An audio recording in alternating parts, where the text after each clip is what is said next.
Welcome to The Trader, a Traitors podcast. My name's Matthew, and I'm a writer working in TV development, and I am a handy faithful.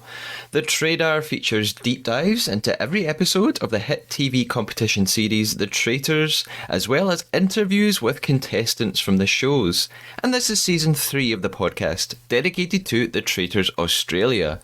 If you've just listened to the episode 8 edition of the podcast, then you will know that faithful Dirk Strachan was sadly banished. You may even still be in mourning.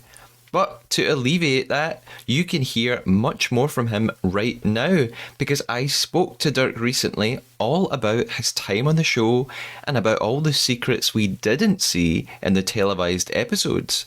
You are in for a treat. Let's go ahead and listen to that conversation now.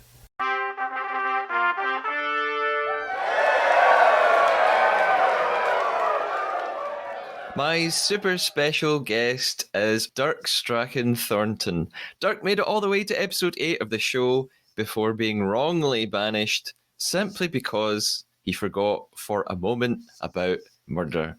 Dirk, how are you doing today? I'm good, thank you, Matthew. How are you? Oh, I'm doing really well. I generally ask guests, where in the world are you? And the furthest away it's been so far has been LA. But now everyone I'm speaking to this season is just about as far away as we could get. Where in Australia are you, Dirk? So I'm in Melbourne, Victoria. Okay. Yeah. And there's got to be some Scottish connection if Strachan is part of your surname. Is that the case? It is. It was also nearly part of the game. So I'm actually from Scottish aristocracy. Oh, very impressive. Okay. Oh well, I'll have to like call you sir or something like that. I don't know. Now, before we go any further and talk more about the traitors, I'm going to introduce you to our game, which is called the Trader Traitor. Our secret mission for the rest of this episode is to try to betray one another by telling an undetected lie. You can tell me something about the show, about yourself, or anything else that's a complete fabrication. For example, you could tell me that Chloe ate a whole pineapple every day at breakfast. However, your lie can't be a fake opinion, like saying you thought Chloe was mad for eating a whole pineapple every day for breakfast, when actually your true opinion is that you really admired her. So we're looking for fake facts. Does this make sense, Dirk? Absolutely, yes. Fantastic. And I will be lying to you at some point as well. So our game begins now. So firstly, Dirk, how did you get involved with the Traitors? How did you find out about it? How did you apply? So I was just sitting at home one night, doom scrolling through Instagram, and an advertisement came up for it literally just said super secret casting opportunity and had like this picture of a dilapidated house. And I just thought, oh, well, what is this about? So I just like had a look, was reading through it, and I'm a very sort of like information-based person. So if there's not a lot of information, I will just ignore it. But for some reason, this sort of intrigued me. And I was reading through it, and then it said apply, and I was like, oh God, I bet this is just going to be something terrible. Sure.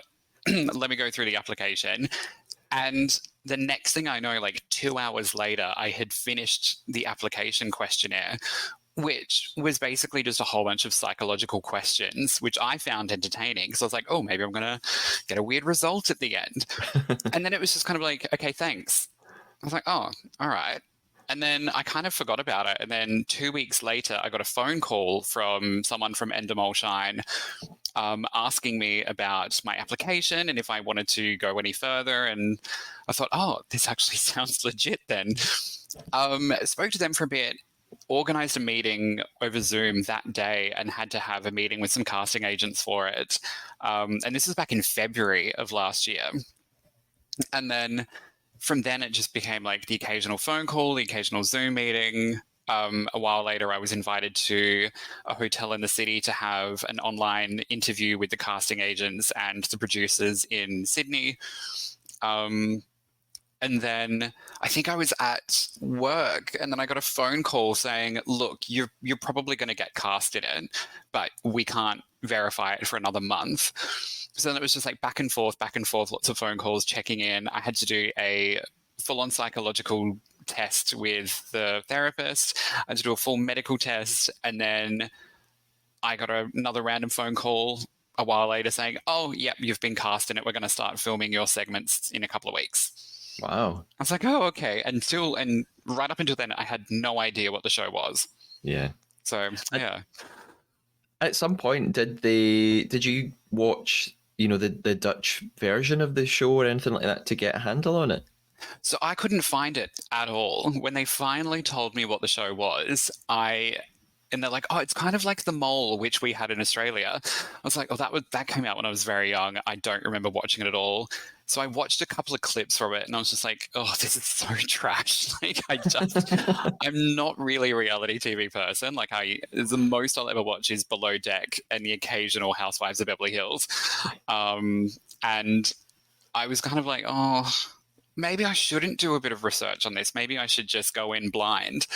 But yeah, it was kind of, I just thought, no, I'm gonna go in blind. I'm not gonna research this at all. So Okay. yeah. So far on the podcast, we've been working through each episode of the show, and I have various questions to ask you about things that happened at different times. Firstly, MK's epic breakfast speeches. I felt uncomfortable as a viewer. How awkward was that to listen to MK's speeches? Look, MK is quite the character. From the get-go, both Lewis and I thought he was the butler of the hotel because he was the first person that sort of got up and greeted everyone. The way he was dressed, I can't remember which order I came into the hotel, but it was stupid early o'clock, and I was very tired. And it was just from being in like 3 days of lockdown, going into this sort of baptism by fire of filming, having someone like MK sort of bombard you with this presence. I was like, oh God, is everyone going to be like this? And then he seemed very sure of himself and very chatty and just very confident with everything, which is never a bad thing. But it immediately made me think that he wasn't a cast member. I actually thought he was planted in the groove, because I'm like, this person can't be real. They must be following a script. And then, every morning at breakfast when he would sort of make his speech, the first one was kind of like, oh, this is entertaining. But then it kept happening, and we were just like, oh my God, MK, this is not the way to prove you're innocent. And then at one point I can't remember who I was sitting next to, but I turned to him and was like, wait, is he a lawyer? If he was a lawyer, I would just go straight to jail. Like, there is no way I would want him defending me. But yes, it was very chaotic. I actually have a couple of questions from listeners. I have a question from Lindsay. Lindsay has co-hosted the podcast with me on a few occasions. And Lindsay asks something about another contestant who we didn't see very much of because they left so early on. She asks, did you come under the death stare of Jack? And did you feel like it might set you on fire? I'm only laughing because I just listened to the podcast this morning where you were losing it for a good 5 minutes about Jack setting you on fire. I never caught his stare, but what I will admit, and I'm fairly sure I've told Jack this, so if he is listening, I do apologize, but the first thing I thought when I saw him was he'd make a fantastic drag queen. I was like, his bone structure was so sharp. I'm not sure if I believed that he was a chess player at first. I thought, how can that really be a thing? But I never really caught his gaze. I think when he was doing that death stare at the table, I was way down the other end. So I was a little preoccupied about finally eating some hot food and having a coffee. I didn't notice it at all. The only time Jack really ever came under the radar was when we decided we were going to vote for him at banishment. Okay. No death stare, but some career advice about drag. Yeah. That sounds good. Can you please tell us about your hotel room at night shots? You're like preparing for bed shots. How did they direct you with that? Like, did it feel a bit daft? It was the weirdest thing. So we spent a lot of time in lockdown in those hotels without any human interaction. And all of a sudden, I got a knock at my door, and it was three crew members, two of which I've never met before, and they're like, "Oh, we're just going to film some bedroom shots." And I was like, "What kind of show is this?" And it was the weirdest thing. Like, it was the middle of the day, but I had to put my pajamas back on. They blacked out the windows to make it look like night. The first one that I did was in my first room, and I had to pretend that I heard a sound at the door and like look up while I was reading a book about Buckingham Palace, of all things. Then I had to like sit by the window and then look through the window. It was, for me, it didn't feel unnatural because I have an acting background. So working with the crew there, it was a breeze for me because I was just like, oh yeah, like where's my sightline? Where do you want me to cheat? All this sort of stuff. I had no idea what it was though. I'm just like, why are we doing this? Like, why are we filming? Another one that I had to do was getting up and looking out of a window in this library room, which I've never seen before, and then being shocked and then having to run down the hallway. It was all very weird. And it wasn't until the show went to air that I actually realized, oh, okay, that's when you come under suspicion for murder and they're doing that. So all the beautiful shots that I did weren't ever shown because it also, what's interesting is they filmed a lot of them for me after I had finished in the show. So it was a bit bizarre. And like you said, I guess you, maybe more than other people, would, you have a background in performance, so maybe you were a little bit more used to that. But you obviously made a conscious decision not to tell the other players about that. Why was that? From there, it's very interesting. So my entire backstory changed less than 24 hours before we started filming. So originally, I was actually going to be British and an aristocrat. So my family is aristocratic, and we quite normal for an aristocratic family. But I was going to don this entire character. Like, I'd worked with the producers about it. And I was going to go in and be like a semi-royal kind of fish out of water, very posh, so that when we had to do a lot of the challenges, they would either be surprised that I was ready to sort of get down and dirty, but secretly I would be like doing my pieces to camera with my Australian accent and just there to cause confusion and drama. Then it was just before we started filming, and the two executive producers came into my room and they're like, look, we don't have clearance from your family to do this.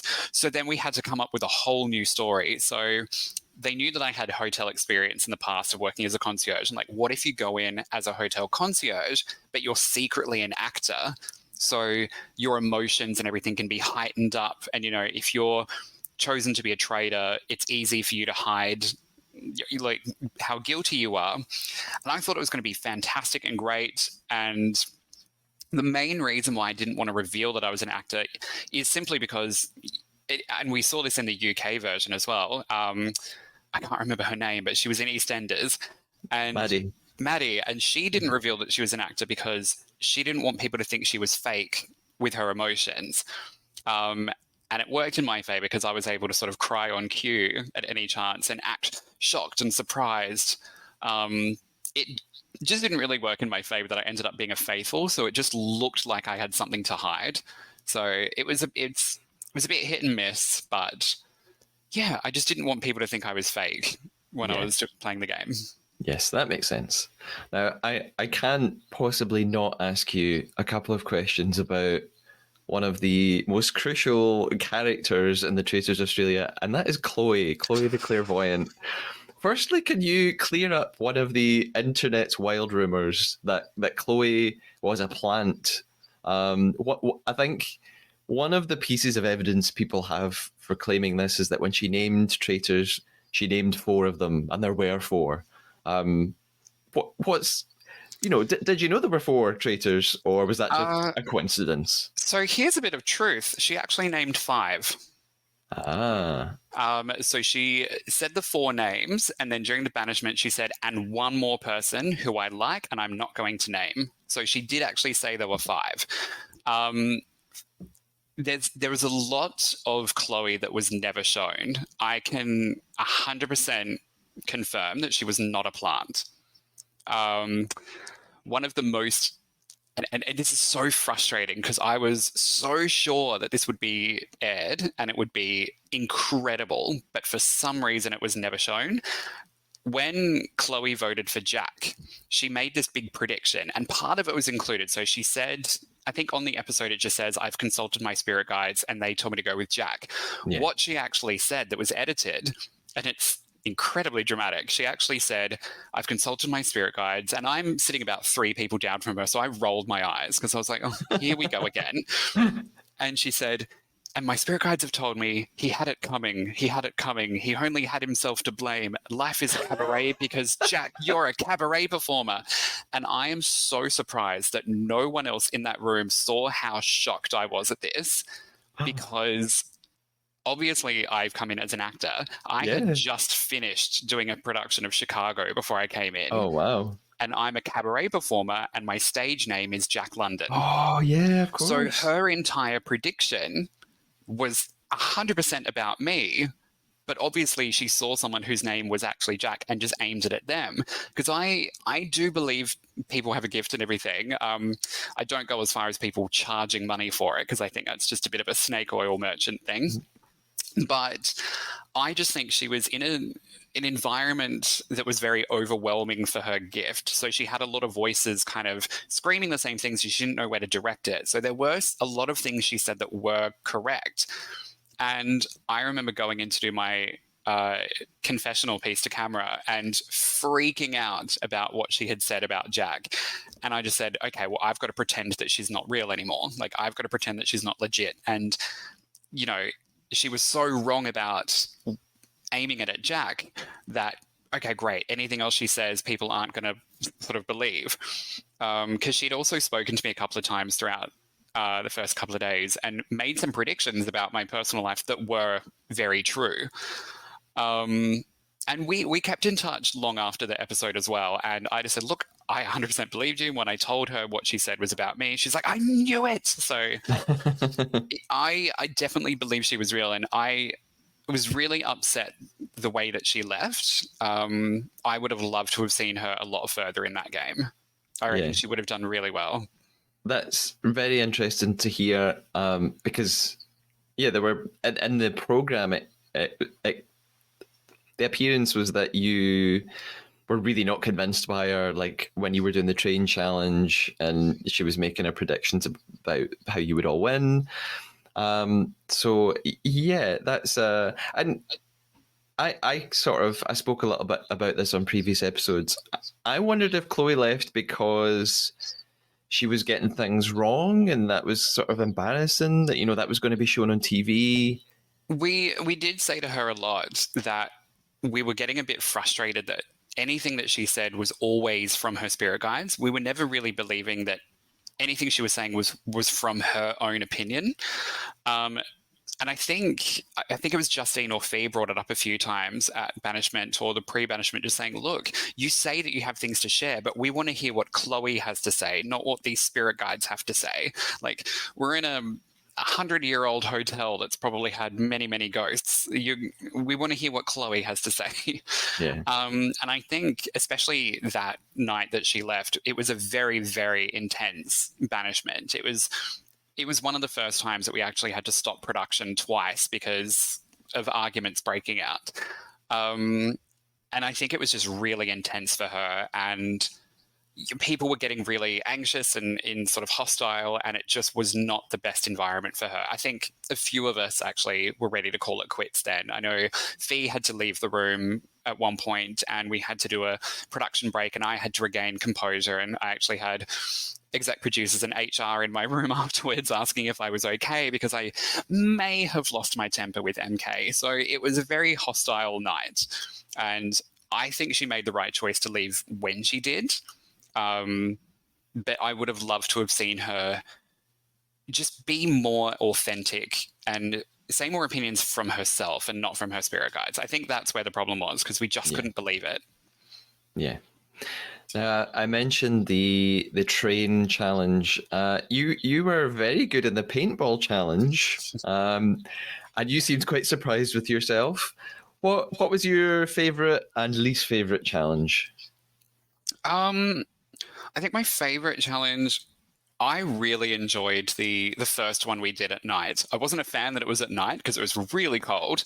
Because it was all filmed in the Southern Highlands of New South Wales, so it is, and it was all done in winter, so it was freezing cold. Um, I also I loved the fact that it was very creepy, and we were in a graveyard, and there were smoke machines going off. It was very like Hollywood horror film, and it was just I was in my element really. Um, and I think that challenge was great because it wasn't very physical, even though we had to run through a forest. It was very puzzle solving and everything. And I did get to have a very sassy moment where I kind of took the walkie-talkie off Jack and was just like, actually, this is what the shape is. Forget Deathly Hollows. Deathly It looked Hallows. like this. Yeah. I think that was probably one of my favorites. Actually, I really loved the catapult challenge as well. That was a lot of fun. We got to actually do that 4 times, which is great. My least favorite was the prison break challenge, which I think was my last one. I don't run. I'm not a fit person, and constantly sprinting through that prison. I actually fainted twice because I lost oxygen. Because I was just not used to running, and we're in such high altitude as well, and again freezing cold. And I was put up with Lewis, who sprints every day. So I didn't have the best partner to match my physical abilities there. But I think all the challenges were great because it was stuff that I would never have done outside of the game. Yeah.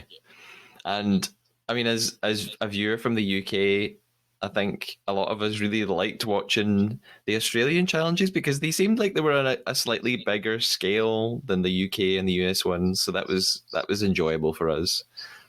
My next question is my most serious question of all the questions I have to ask you. How handsome was Roger in reality, and did he ever write you a real love letter? Look, Roger and I have actually worked together a few times before. So when I found out that he was hosting it, I was like, oh, this is going to be my biggest challenge, pretending that I don't know him. And I think he's so dreaming in person. Like, obviously, the camera does wonders for you. You can tell he's had a bit of work done. No, it's surprisingly how grey he went after the show finished. But he told me which hair colour he uses, so I'm going to start using that soon. But he is just devilishly charming. Such a professional as well. Like, there'll be times we have to do multiple takes of the same thing, and he just picks it up straight away. He hasn't, unfortunately, written me a real love letter, but I do still have that letter in my possession that I found on the concierge desk. Yes. Well, there's still time. Maybe Chloe can see that in your future. We should consult. You were really the standout humorous person for me. You really made me laugh with all of your comments throughout the episodes and your interviews, and while you were playing the game in the hotel. And obviously you're used to performing. However, that maybe then caused a problem because Kate brought up your name quite early on. She thought you were going under the radar, and Alex suspected you for this reason too before she became a traitor.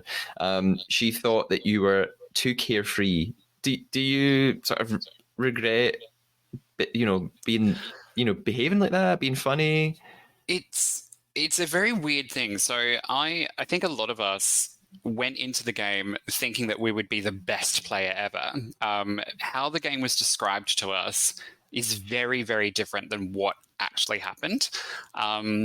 And I think as well, like as I mentioned, the lead up is so isolating when we were kept in our hotel rooms outside of location for days on end.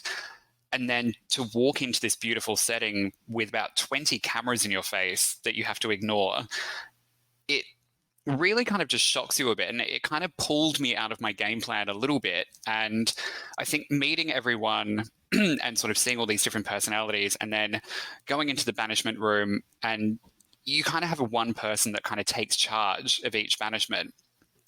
And I found myself just kind of taking a seat back because, as I mentioned, like I'm very information based, and I was looking around going, I have no idea who I think a traitor would be, and I just don't want to throw out baseless accusations because then what if that makes me look guilty or or makes me a candidate for murder? So I was sort of listening to what a lot of other people were saying and then be like, oh, actually, no, I agree with that, which someone did mention to me, it just looked like I was going with the flow and had no original opinions of myself. The really shocking thing with Kate's first vote for me is that she did say that she suspected me, but she threw my name out there just to see how other people would react, to see if they'd pick up the bait. And I really had an issue with that because I'm like, hold on, but you don't actually think I'm a traitor, but now you've thrown my name out there. So that, of course, made me think that she was a traitor. And it turns out we were both wrong. But yeah, it was really frustrating not having a clear idea and then going into that room and being like, oh God, what am I going to get accused of now? And I had Mitty accusing me of being a traitor because I looked at the chandelier, because that was a distraction technique, apparently. And what also frustrated me is people said I was so carefree when I was going in, but I was panicking the whole time. I had like stress oil in my pocket that I was constantly rubbing on my temples, like between takes. And I remember sitting there looking at Paul, who was just so casual and cavalier, and Mark, who was always smiling and joking. And I was like, how come they're never being accused of sort of coasting on by? But it was a bit of a plan to try and get as far as I could go without causing any attention, and then kind of going in for the attack. But you can never predict anything in that room, so there's no point planning anything whatsoever. Yeah, and that all sort of came to head around episode 7 when it really seemed like people were all going to vote for you. And there tends to be a trend in the Traitors for players that defending yourself at the round table rarely works, unless you throw someone else under the bus. But you did a really good job of this. In episode 7, you kind of talked your way out of everyone voting for you through what seemed like sheer willpower. Could you talk to us a little bit about, what was your thought process? How did you deal with it? The weird thing is, by that stage, I was convinced that it was the end for me. That pre-banishment, when people are like, "Oh, your name has come out a bit," completely caught me off guard, and I was panicking so much. And I was going around being like, oh, I had no idea people had these opinions, and people were so suspicious of me. And I thought, I've not done anything wrong. And I remember sitting with Alex, and she said, there have been a couple of things that you've said that just seem that you're not taking this very seriously. And I was like, well, it's just my coping mechanism of joking my way through the sheer terror, basically. So it got to the point where I just thought, oh, I can't.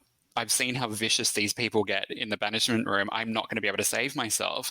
So I was fully prepared to go home, and I prepared this speech that I was going to give. And I thought, well, no, if I'm going out with dignity, and I'm not going to try and take anyone down with me. I'm just going to be like, hey, here's why you think I'm a traitor. Here's why I'm not a traitor. Do with that information what you wish, and I'll bow out gracefully. And it just so happened that around that same time, Matt was causing a lot of commotion by sort of being MK 2.0 with his constant barragements to people saying, oh, we need to take Teresa down. And no one thought, except Kate, thought that Teresa was a traitor. And it was just sort of chaos everywhere. And I had at one point, Matt was trying to tell me, oh, you should save yourself by voting for Teresa. And I thought, what a completely stupid plan. Like, that's just going to make me look so guilty. So I was, prepared to go down and everything. And I went back to my room because we have a little break between the pre-banishment talks and the actual banishment itself. And I was in my room literally packing my suitcases and coming up with this sort of speech that I was going to deliver. And then, we got called down, and it was just a weird sort of out-of-body experience. I wasn't really connecting with anyone. I was very quiet and reserved, and we went into the banishment, and I think Roger sort of opened the floor, and I just sort of said, hey, everyone's been talking about me. And I was actually quite relieved and surprised and grateful that I was able to deliver this 10-minute speech without anyone interrupting me. Obviously, it got edited because they've got to get all the show in. And the first person who sort of chimed in was the very person who was accusing me, which was Fee. And she just said, I'm in awe of how you've just spoken. That's incredible. Like a lesser person would have gone down fighting, but you've explained yourself so beautifully well. And then, like a knight in shining armor, Matt just piped in with one of his theories again, and it just pulled all of the attention from me straight onto him. And I think you can even see in one of the takes, I completely break character and I just start giggling because I'm like, I'm safe. I'm not going home tonight. And you can see the exact moment where I've just realized, oh, brilliant, I'm here for another day. But the chaotic thing after that was I just thought, oh no, I'm going to have to do this all again and reword it to try and save myself again. And it was exhausting, like having to deliver that huge speech and then having people after the banishment saying, oh, I'm happy that you're still here. And, Fee saying, well, you're not off my radar yet. And I thought, oh God, I have to use all my energy to defend myself again. I don't know if I'm going to be able to do it. So it became a really sort of frustrating moment for me because I thought I'm safe, but at what cost? Like, I don't know if I can keep going. Yeah. That sense of frustration came across for viewers as well. That it seemed like Fee had kind of made her mind up, and there was probably never going to be anything to change that. So one episode later, you ended up banished, and it all seemed to boil down to just one single comment you made that Fee would not let go of because you said that you'd forgotten about murder. It was so frustrating to watch, and even in. I think this has happened a couple of times in the Traitors. In the Spanish Traitors, something like this happened where, Traitors Hispania, I should call it. One of the players, they just said the wrong word. They meant to say, they were talking to a group of others and they said, they meant to say, I'm not a traitor. And they said, I'm not a faithful, and in Spanish. And everyone sort of was like, what? You said the wrong thing. And that was just the end of it. So, did there come a point where you just knew? I mean, you've kind of just said this, but was there a point where you realized that they are never going to stop talking about this? I'm done. The hardest part of all that was I literally never said those words. And it's so frustrating because you even look at the exact clip where we're at the Shield Challenge and Fee turns to Nigel and says, he's not even thinking about being murdered. Like, Dirk, he's not even worried about being murdered. And I'm like, I'm sorry, roll the clip back 30 seconds. I never said that. I said, oh, yeah, I keep forgetting about that. And you see me smile. And it's frustrating because the previous link to that was edited out. But I was talking with a couple of other people and we were talking about just questioning about the whole murder thing because we never knew, when do they tell you that you've been murdered? Is it when you're on your way to breakfast? Is it after banishment? Is it in the middle of the night? Do they jump into your room and scream at you? And I just said, look, it's the whole murder thing is actually causing me a lot of stress and anxiety, and it's distracting me from playing the game. So I'm actually getting into the mind where I pretend that it's not part of it and it doesn't exist. So that if I do get murdered, it just, oh, that's right. And I had joked about this with a couple of people in the car trips to the challenges and just said, oh, murder. Oh, no, that doesn't exist, remember? And it was my coping mechanism to sort of focus on the game. So when I thought it was Alex who said, oh no, don't go for me. I said, well, no one's going to go for you. And they said, well, but I might get murdered. I said, oh, that's right. We keep forgetting about that. Literally turned to the person that I was talking to about it previously. We kind of chuckled to each other. And then that's when Fee turned and the whole witch hunt started. And what's so frustrating is that what she was accusing me of, I literally never said. And every time I tried explaining it to her, like I was at breakfast one morning and I said, can I just clarify? And I said the exact same story again.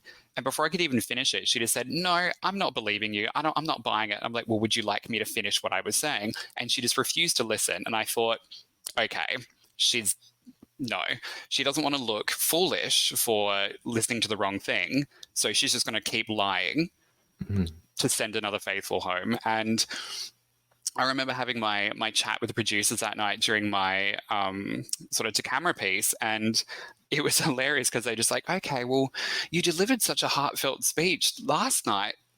What if tonight you kind of went in a different direction and just took no prisoners and called everyone out for their BS and, sort of acted like a bitch? And I was like, Bring it on.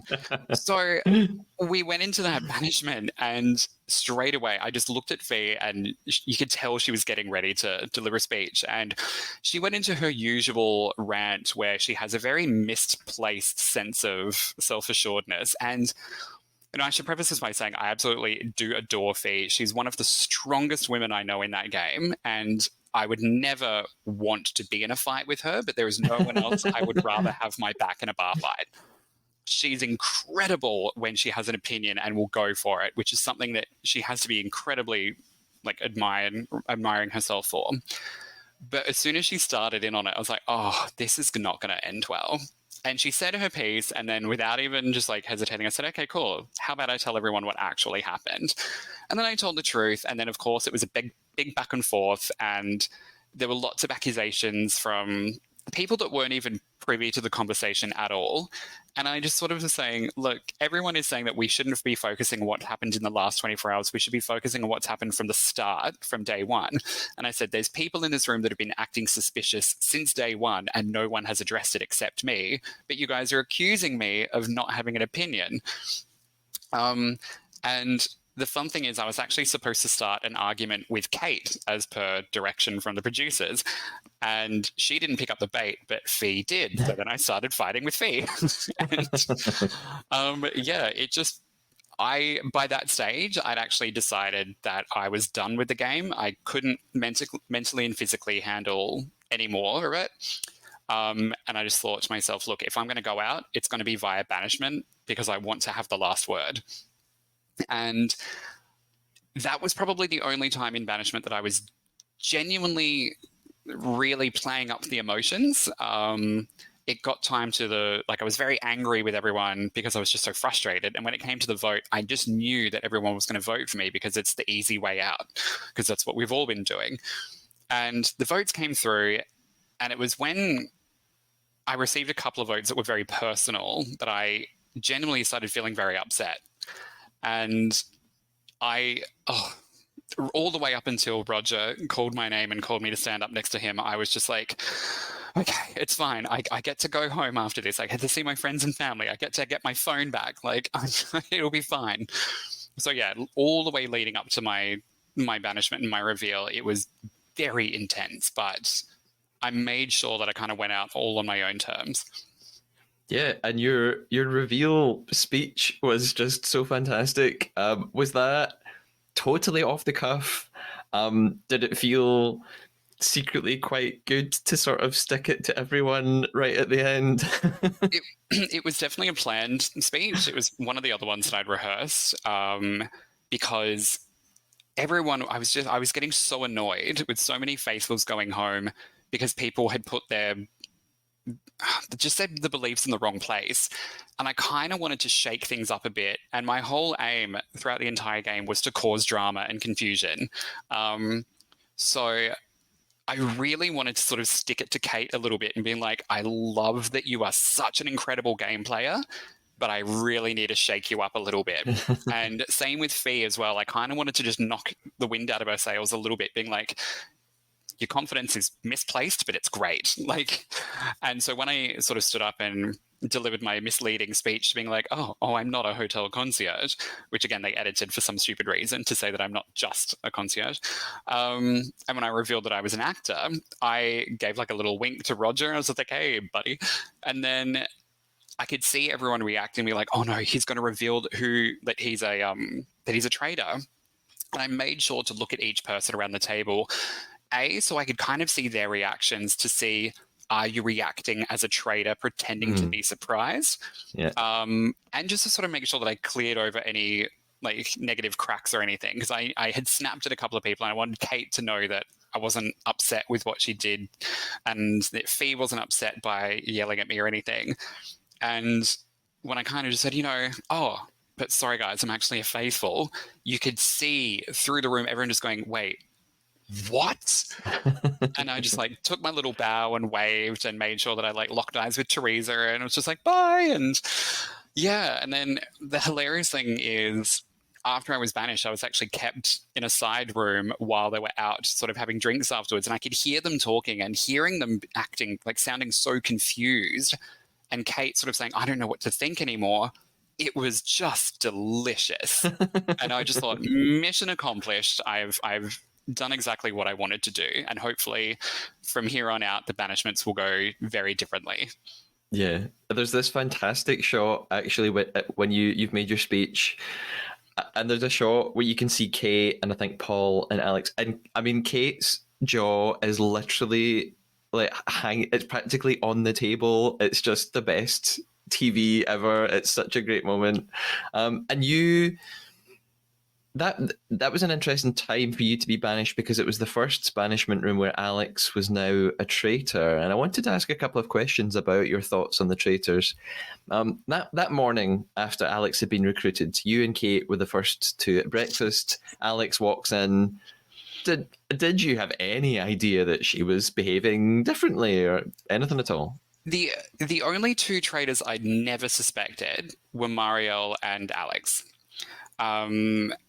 I just had I knew Nigel was a traitor from day one because we sit next to each other in the banishment room, and during the selection process, I heard him get selected, and I was like, oh, I don't know if this is anything I can go on. So I was making sure to like really keep an eye on him, but he's such a charmer that he just distracted me all the time.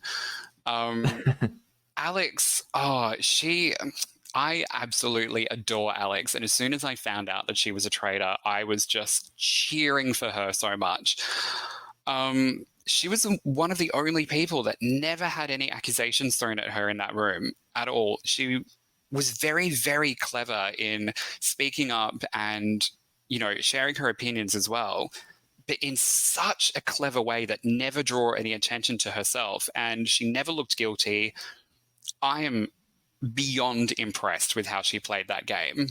And even seeing Kate through it as well, it was incredible. And I know like the night that I was supposed to be banished and I wasn't, was also the time that I was first down for breakfast, which is very bizarre.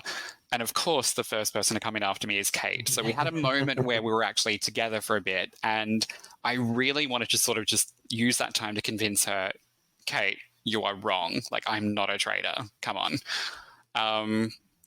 But then Alex kind of came in, and it would have just been very awkward for us to have that conversation with an unknown traitor sitting right there. But it was just a very bizarre moment, because I think after that, I completely entered the stage where I have no idea who is safe to talk to anymore.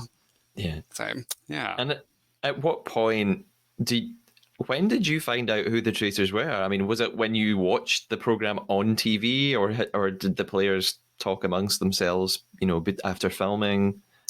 No, so I didn't know exactly who all the traitors were until I watched the first episode. So I found out the same time that the public did, which is always, it's very weird when you're watching it back, because obviously the public know who the traitors are from the beginning, and seeing a lot of the online comments of people being like, oh my God, are they so stupid? How do they not know this? I'm like, because we literally don't. Like, you guys get the advantage of knowing everything before we do. So it was really interesting seeing it play out again in a completely different scenario and having that sort of pre-existing knowledge as well.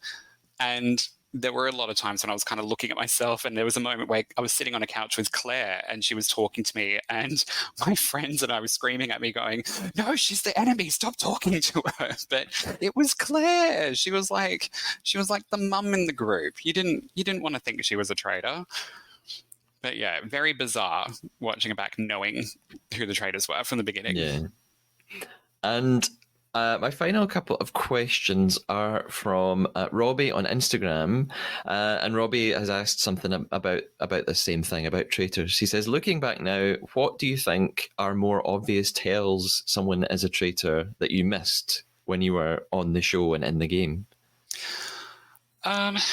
Nigel, even though I had very strong suspicions that he was a traitor from the beginning, seeing little things that he would do, it was almost piggybacking off something someone else had said, and he would deliver it in a way that was kind of, it would almost shame you for trying to defend yourself, but it was very well done.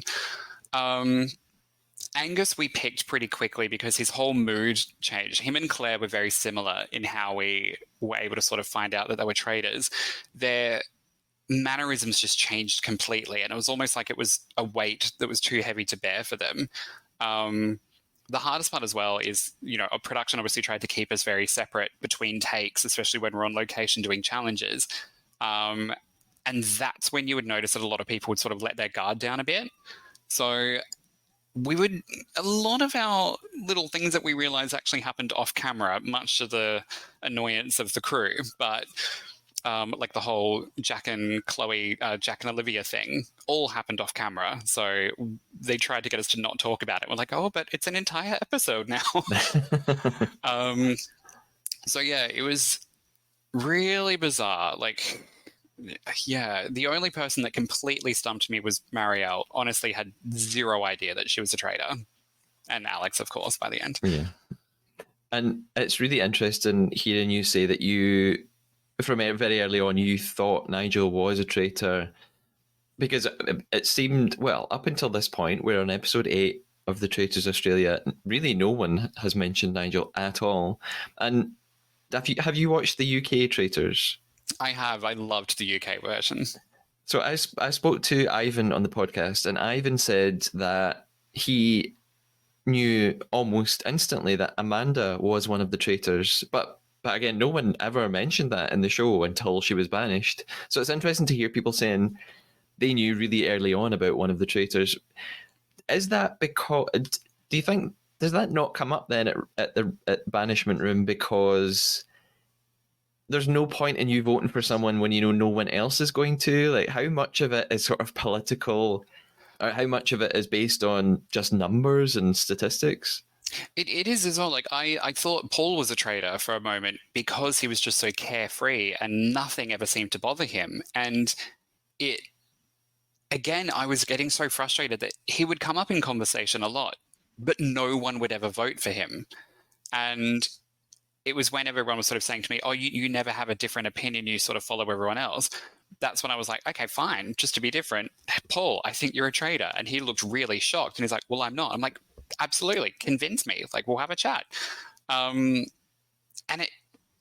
that's when I kind of started to think, am I the only person playing the game? Is everyone else a plant? Like, how is no one seeing this? And I remember mentioning Kate quite a few times to people because I was so sure that she was a traitor. And it was just so frustrating. But the whole thing with Nigel is I knew he was a traitor by default from the selection process. And it was obviously something that the production couldn't change, but I could either go into banishment and be like, oh, yeah, I think Nigel's a traitor, but there was no evidence to suggest otherwise. Looking back at it now, during that damn lake challenge, which I hated, you look at every single person that ran into the lake and they're all traitors. Yeah. That would have been I'm sure all the viewers at home are watching it going, guys, your evidence is right there. But we just assumed, okay, Nigel and Angus are very competitive and athletic. Of course they're going to go for a shield. But then I was kind of like, okay, so Nigel's going for a shield, but no one's ever brought him up. That's interesting. And I think I mentioned it to someone as well, but then it never gets brought up again. And I was getting so annoyed that a lot of my opinions that people were saying I didn't have just weren't coming up. And yeah it was really hard to sort of, it's very catch-22 in that room. It's people accuse you of not having an opinion, but when you do voice an opinion, no one believes you. Mm-hmm. Yeah, that lake challenge, I think even if I was a traitor, there's no way I am diving into that water to try and get a shield. I would have given up instantly. There was ice forming on that lake. And the annoying thing is we had to fill out this whole thing about our phobias. And one of my biggest phobias is open water. And when they were preparing us for the challenge, they just said, oh, look, we had no idea that it was water-based. And they just said, if you end up in the water, we just need to know that you'll be okay to swim, and if you want to take your shoes off or any undergarments, because of course I was wearing like thermals under my very lovely red tracksuit. And I should have known that something was up because they waterproofed our microphones, and I was wearing like all these jumpers and everything. And I was like, well, I'm going to take my Tommy Hilfiger jumper off because I don't want to wear that in water. But then I was like asking the crew, I was like, can you please tell me what's going on? Otherwise, I'm not doing the challenge. And I was throwing such a tantrum. It's like the first moment I was like, okay, people are going to know that I'm an actor because I'm being a bitch on set. And then they showed us this lake and I was like, oh, okay, Roger's in a boat. Oh, I can see some pool noodles and floaty devices over there. Okay, maybe we're creating a raft. Hey, this will be fun. And then he just sprung it on us. It's like, oh yeah, run into the lake now. And usually we get a false start. So we've got, like, we film us pretending to do it, and then they do a reset, and then we do it. But we had no time to prepare. It was just, no, go in and run into this icy water. And I think I made the right choice of not moving from where I was standing on the bank of the lake and just like looking in bewilderment. And then I was like, oh, there's miso soup over there. I'm going to get that. So I was in such a foul mood that day because I was like, I looked like just so childish and tantrumy. And yeah, it distracted me from sort of realizing that the one person I was convinced was a traitor was the first person to run into the water. Yeah. So good times. Yeah. Now, I have to go back to Robbie on Instagram for his final question. Robbie asks, who is your favourite fellow contestant and why is it Teresa? Look, Teresa just has this personality that makes you, no matter what you're feeling, just being around her makes you feel so much better. We still keep in contact, which is great. And I think the greatest thing is we both never, ever voted for each other. Even in the one night where everyone voted for me, I think she was the only person that didn't. Yep. And I don't know if anyone else voted for anyone else, but yeah, the one moment where I just really felt upset being around her was my final night. And usually we look around the table and we'll catch each other's eyes and sort of be like, hey, you okay? Like sort of check in. And Teresa wouldn't look at me. And it was the most heartbreaking moment because all I wanted to make me feel better was a virtual Teresa hug. And even in the challenges, like when we're in the car, I was, in the car with Matt and Teresa when they were in the middle of their argument, and everyone just looked at me going, oh, Dirk, you're going to hate this. And I literally was stuck in the back seat like a kid while his parents are arguing in the front. And it was the most awkward car ride, but she just, Teresa, I really wanted her to go all the way to the end, but yeah. And you've actually just reminded me, it seemed a little bit odd to me as a viewer that you guys drove yourselves to the challenges. What was that about? Why didn't they have drivers? Oh, well, the cost of living crisis. I don't know why. It was interesting because they asked us all if we had driver's licenses, and at the time I didn't. And I was like, oh no, are we going to be like driving go-karts or something? And they were just like, okay, you're just going to get into a car and drive. And I'm like, oh, is this the actual challenge? Because there were some people that were very confident drivers and some that weren't. Like I remember sitting in the passenger seat next to Matt, and I was like, Matt, there's a dead end here. Matt, there's a dead end. Matt, turn now. And, a couple of times we got lost, but I don't know. I think it was to help sort of split us up a little bit. And yeah, I don't know. I think they were trying to make it that the crew were very invisible. So if they kind of saw someone driving a car, it kind of just pulls you out of that, the magic of it a little bit. But yeah, I was happy to be a passenger princess for the whole series. It was fine. Now, before we conclude our game of betrayal, Dirk, where can we find you online? What do you want us to check out? What should people know? So I have an Instagram account. That is where you can see all of my little posters. I still work full-time as an actor, so you can see all the shows that I'm doing and everything. That is, I can't remember my handle because I'm not very savvy. I have it here. There we go. It's just my name, I think. Yeah, it's just Dirk Strachan. Yep. Okay. Now, we've been playing the Traitor. Ooh. Ah. We've been trying to betray one another. I think you have lied to me. Did you lie to me? I have. Okay. I lied to you as well. Do you want to Who should go first? Right, I'm going to go first. I'm going to guess.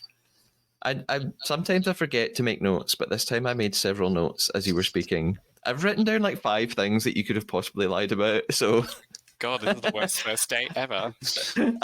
either I'm a really suspicious person, or you told me lots of lies, or you're just such a good actor that I had no idea what to pick from. I'm going to go for. Okay, I'm going to pick one random one. You were talking about the catapult challenge, and you said you got to practice that 4 times. Is that a lie? Nope. Oh. I can tell you though, so we actually completed that challenge in 4 minutes and hit every target in the first go. And then okay, we need to stretch this out for TV. So they made us do it 4 more times, so it looked very dramatic. Okay. Yes. In that case, I'm not going to read out my other guesses. If you tell me what you lied about, I'll tell you if that was. And I have a post-it to prove what I wrote down. Dirk, what did you lie to me about? I've never worked with Roger Corser previously to the show. Oh, that I didn't write it down, but when you said it, I wondered if that was true or not. But then you were so convincing that I thought, no, that sounds plausible. Just casually throw it in. Yep. Well done. Yes. Any idea what I lied to you about? I have no idea. I've been trying to think. I was just like, I don't know. I don't know. You're really, maybe you're French, not Scottish. That's all I can say. I have no idea. I think you're better at this than I am. If I was really French, I would have an amazing Scottish accent. No, that's not a thing. My lie was I made up a story about the Spanish traitors. Do you know what? I thought, because I'm like, no, there's a couple of other series that I've seen, and I was like, I didn't know. I was going to comment and be like, I didn't know Spain was one, because I knew there was like a couple of others. I mean, that does exist. There is Traitors de España, but I have never seen it. I don't speak Spanish. There is not a subtitled version as far as I know. So yeah, I made up a story that a player said the wrong thing and everyone pounced on it. Yeah, so that I invented an anecdote. I'm sure it's actually happened. So it probably has. Yeah. Dirk, thank you so much. The podcast listeners will absolutely love this. People have been really excited when I've told them that I'm speaking to you and to some other contestants. So I really appreciate it. I will talk to you soon, I'm sure. Thank you so much. Bye-bye. Thanks so much for having me. See you. Bye. Hello, Trader listeners. What a great chat I had with Dirk, and what a sport he was to spend so much time with me talking all about the show. Again, you can follow Dirk at his very easy to find Instagram at Dirk Strachan. If you enjoyed the interview with Dirk and my other coverage of the Traitors Australia, please take a little visit to my Ko-fi page. That's KO-FI. I research, write, record, edit, and deal with the distribution of this podcast completely by myself. I organise guests and operate the social media accounts, and I do it because I love the show so much and I enjoy everything about the podcast, except the amount of time all of this takes. And I'm doing it all for free. In fact, it's costing me money for things like Zoom Pro and the audio editing software. So if you've been listening in and you want me to keep it up, have a think about visiting ko-fi.com/Matthew Keeley. I'll spell it out because that's what you're supposed to do. ko-fi.com/MATTHEWKEELEY and putting in maybe a wee donation. It's not a subscription or a Patreon. It could just be a one-off, few pounds or dollars or silver bars, whatever you think a cup of tea or coffee would cost. As always, you can get in touch with me on Instagram at the Traitors Podcast, or Twitter at the Traitors Pod, or via email at thetraitospodcast@gmail.com.